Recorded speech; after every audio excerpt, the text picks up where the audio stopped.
अस्सलाम वालेकुम व्यूअर्स।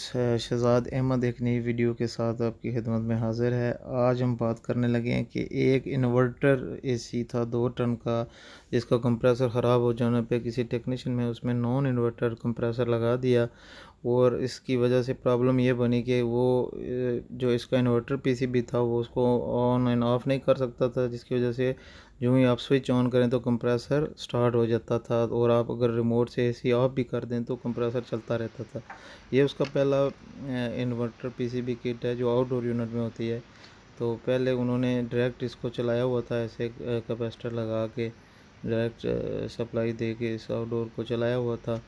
तो अभी मैं क्या करूं कि इस इन्वर्टर पीसीबी को निकाल के इसकी जगह, जैसे नॉन इन्वर्टर आउटडोर यूनिट में मैग्नेटिक कंडक्टर होते हैं, इसमें भी मैग्नेटिक कंडक्टर ऐड करके और इसको इसका जो इंडोर है उसमें डीसी मोटर लगी हुई है, तो उसके लिए भी इंडोर का पीसीबी भी चेंज करना पड़ेगा, डीसी पीसीबी यूनिवर्सल ऐड करना पड़ेगा।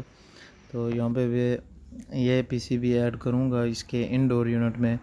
ये इसका जो दूसरा साथ में पीसीबी पड़ा हुआ आप देख रहे हैं, ये इसका पहले वाला पीसीबी है जो अभी डायरेक्ट चल चल के ख़राब हो गया है। अभी ना इंडोर चल रहा था ना आउटडोर। तो अभी ये यूनिवर्सल पीसीबी इंस्टॉल कर दिया है और इसके कंट्रोल से मैंने 220 सप्लाई मैग्नेटिक कंडक्टर को ऑपरेट करने के लिए वायर दे दी है। ये इंडोर अच्छी तरह चल रहा है इस पीसी बोर्ड से और अभी इसको चला के चेक कर रहे हैं प्रॉपर। ये डिस्प्ले एवरीथिंग सब कुछ इसका अच्छी तरह चल रहा है।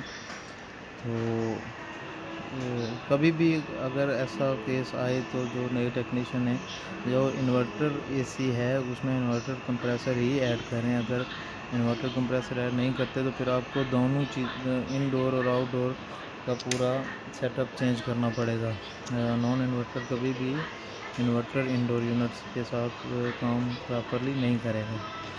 तो यहाँ पे मैंने कॉन्टैक्टर ऐड कर दिया है, कॉन्टैक्टर को लाइन और न्यूट्रल डायरेक्ट दे दी है और जो इनडोर से कंट्रोल आ रही है उससे कॉन्टैक्टर की कॉइल को ऑपरेट करने के लिए एक टर्मिनल में दे दिया है और दूसरी जो न्यूट्रल है वो मैंने कैपेसिटर के साथ ही इसको कॉन्टैक्टर की कॉइल के दूसरे तरफ दे दी है।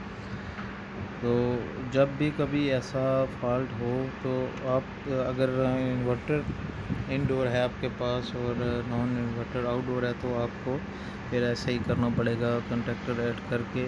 और इंडोर में भी आपको अगर डीसी मोटर, क्योंकि इन्वर्टर में अक्सर डीसी ब्लोअर मोटर होती है, तो उसके लिए आपको यूनिवर्सल डीसी पीसीबी ऐड करना पड़ेगा।